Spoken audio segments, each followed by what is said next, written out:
สุดท้ายผมไปบางคนเนี่ยนะครับสุดท้ายยอมแจ็คไอ้ยอมជាប្រជាជនកម្ពុជាម្នាក់ដែលបានមកដល់តំបន់ទេសចរមួយដ៏មានសក្តានុពលនៅក្នុងប្រទេសអាហ្សូតអានីហ្នឹងហើយបងប្អូនឃើញនៅទីនេះខាងក្រោយត្រង់ខ្ញុំ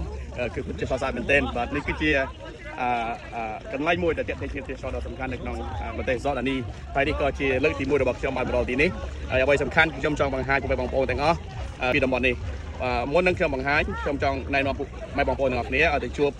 ក្រុមការងារខ្ញុំម្នាក់បាទសួស្តីបងចានីបាទជំរាបសួរបងចានីតើបងអាចជួយណែនាំខ្លួនក៏ដូចជាប្រាប់បងប្អូនយើងពីទីតាំងដែលបងកំពុងនៅនេះបានទេបាទជំរាបសួរជេក៏ដូចជាបងប្អូនទាំងអស់នៅប្រទេសកម្ពុជាខ្ញុំបាទឈ្មោះចាន់នីហើយខ្ញុំគឺជាកូនខ្មែរមួយរូបមកពីប្រទេសកម្ពុជាហ្នឹងហើយដែលខ្ញុំមកទីនេះមិនមែនតែដោយសារសំណាងមួយមុខទេបងប្អូនគឺការខិតខំប្រឹងប្រែងរបស់ខ្ញុំក៏ដូចជាក្រុមការងាររបស់ខ្ញុំអញ្ចឹងទៅក៏មានការអនុញ្ញាតពីក្រុមការងារមេរបស់ខ្ញុំហើយក្រុមហ៊ុនក៏សម្រេចឲ្យពួកខ្ញុំនេះមកទីនេះមកទីនេះក្នុងគោលបំណងមួយមិនមែនមកងូតទឹកនៅក្នុងដែនសមុទ្រមរណៈនេះទេបងប្អូនណាគឺមកនេះគឺយើងមានកម្មវិធីសិក្សារៀនសូត្រក៏ដូចជាមកស្គាល់មិត្តភ័ក្ត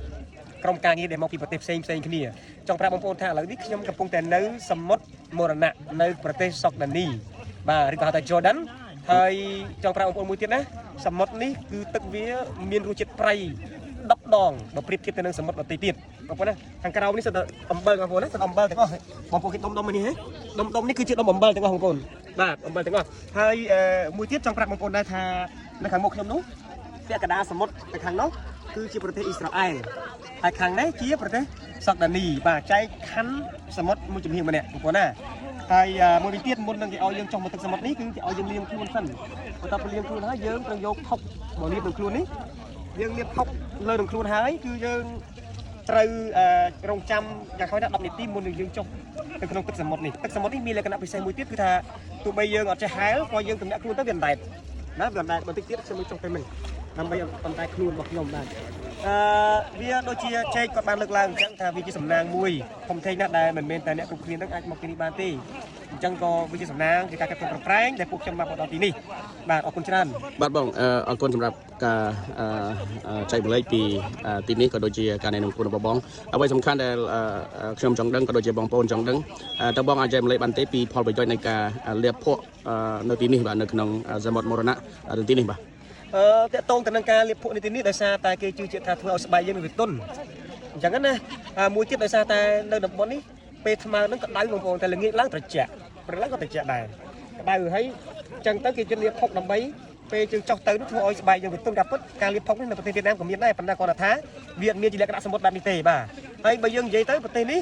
គឺវាជាតំបន់វាខ្សាច់ហើយតំបន់ភ្នំថ្មតែម្ដងបងប្អូនសិនតែគ្មានដើមឈើដុះលើនឹងទេមានដែរមួយអញ្ចឹងទៅកុំស្មៅអញ្ចឹងទៅបាទអញ្ចឹងទៅក៏ជាទេសចរគេជួយចិត្តមកទីនេះដើម្បីកំសាន្តនៅអ្វីដែលប្លែកបាទអរគុណច្រើនបាទហើយមួយវិញទៀតចង់ដឹងថាតើនេះជាលើកដំបូងរបស់បងមកកាន់ទីនេះហើយតើបងមានអារម្មណ៍យ៉ាងណាហើយមួយវិញទៀតខ្ញុំមានសំណួរចង់ដឹងថាតើនីវ៉ូទឹកសមុទ្រនៅទីនេះបើយើងប្រៀបធៀបទៅខុសគ្នានឹងនីវ៉ូទឹកសមុទ្រនៅក្នុងប្រទេសកម្ពុជាឬយ៉ាងណាដែរបាទ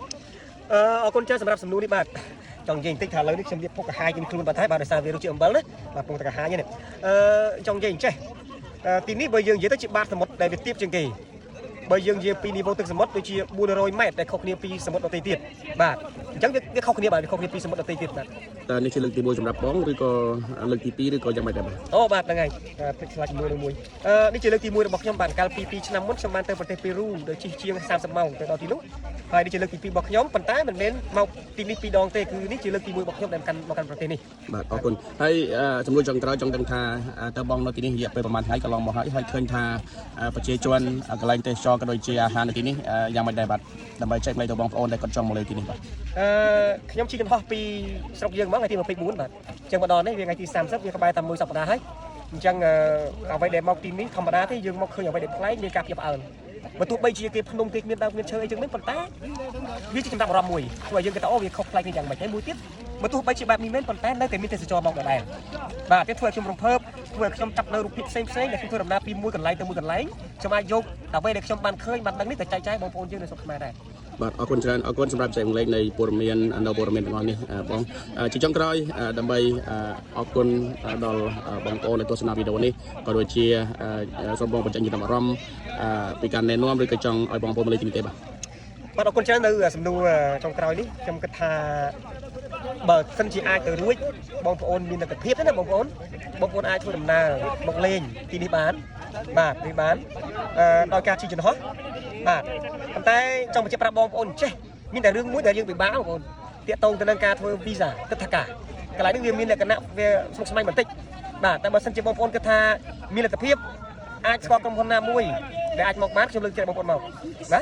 ហ្នឹងហើយមកទស្សនាអញ្ចឹងទៅតែបងប្អូនគិតថាពិបាកយើងអាចមើលតាតំបន់ណាដែលបងប្អូនអាចទៅលេងបានវាជារឿងមួយដែលយើងអាចសិក្សាស្វែងយល់និងធ្វើឲ្យយើងមានបទពិសោធន៍កាន់តែច្រើនទៀតបាទអរគុណច្រើនបាទអរគុណច្រើនបាទអរគុណច្រើនបងចានីបាទអរគុណមែនទែនសម្រាប់ការចែករំលែកពីព័ត៌មានទាំងអស់ដ៏សំខាន់ពាក់ព័ន្ធជាមួយនឹងតំបន់ទេសចរក៏ដូចជាដាត់ស៊ីឬក៏គេហៅថាស្មុតមរណៈបាទកំណាក់ពេលនេះគឺពួកខ្ញុំចានីហើយនឹងចែកនៅដាត់ស៊ីឬក៏សមុទ្រមរណៈអរគុណច្រើនបងប្អូនសម្រាប់ការទស្សនាវីដេអូមួយនេះតោះហើយទៅទាំងអស់គ្នាចានីបាទ Fins up hands up លើកជើងលើកដៃហ្នឹងហើយឥឡូវដៃបងប្អូនឃើញគឺពិតជាតែមែនបាទហ្នឹងហើយ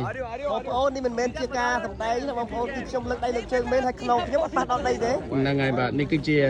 អ្វីដែលកើតឡើងអ្វីដែលអស្ចារ្យនៅក្នុងសមុទ្រមរណៈទីនេះបាទអរគុណច្រើនបាទអរគុណច្រើននេះអត់ដែរមែនបងប្អូនបាទអូខេសួស្តីអ្នកគ្នាឥឡូវហាលទឹកមួយខ្ញុំចង់ឲ្យពុកម៉ែបងប្អូនថាតើទឹកហ្នឹងអណ្ដែតអ្នកទាំងអស់គ្នាពិតមែនឬក៏អត់អូខេឥឡូវហាលទាំងអស់គ្នាចង់ដឹងថាទឹកហ្នឹងអណ្ដែតមែនអត់ Oh my god look អណ្ដែតពិតមែនបងប្អូន look at this Oh my god look Oh yeah ហ្នឹងហើយបាទ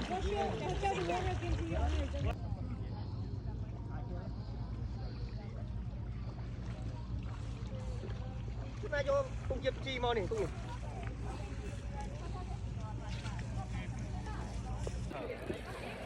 អរគុណច្រើនបងប្អូនទាំងអស់គ្នាសម្រាប់ទស្សនាវីដេអូមួយនេះហើយសង្ឃឹមថាបងប្អូននឹងបានយល់ខ្លះពីតំបន់ទីនេះដែលហៅឈ្មោះដែលមានឈ្មោះថា